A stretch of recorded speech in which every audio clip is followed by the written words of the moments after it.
Hindi naman naitago ng anak ni Congressman Iggy Arroyo na si Alelu ang kanyang pangungulila sa ama na makapanayam ng GMA News. Si Alelu ay anak ni Congressman Iggy kay Aleli. Darito ang report ni Connie Sison.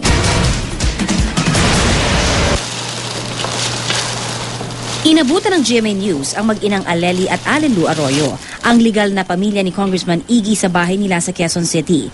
Naghahanda na sila ng mga larawan ng yumaong kongresista na i-display sa burol nito sa kanilang bahay sa Sabado at Linggo.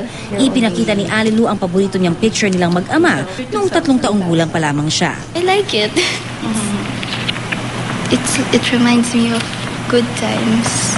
14 na taong gulang pa lamang si Alelu pero alam na raw niya ang pinagdaraanan ng pamilya niya.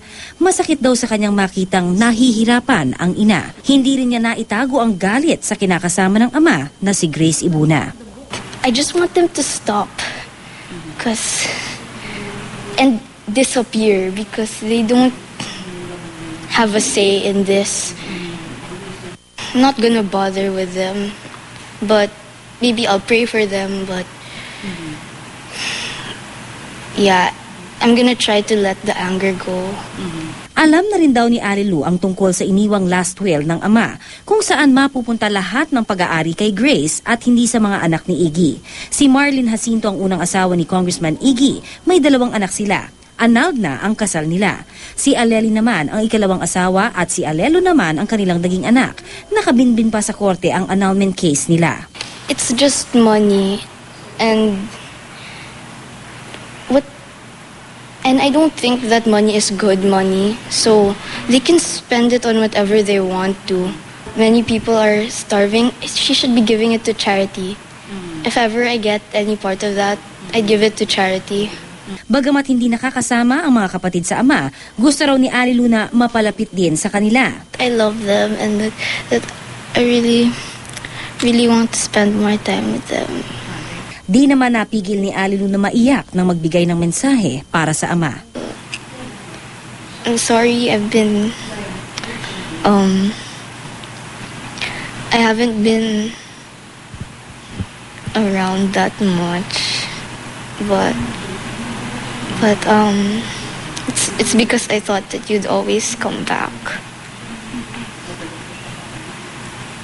And of course, I'll always be praying for him and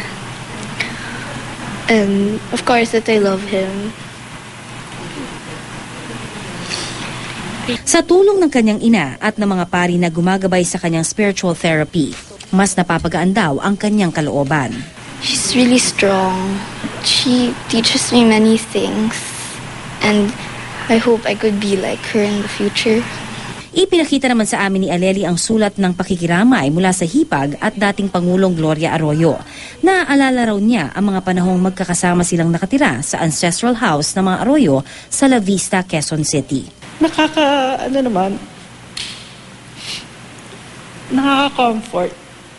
Dahil maganda yung sinabi niya.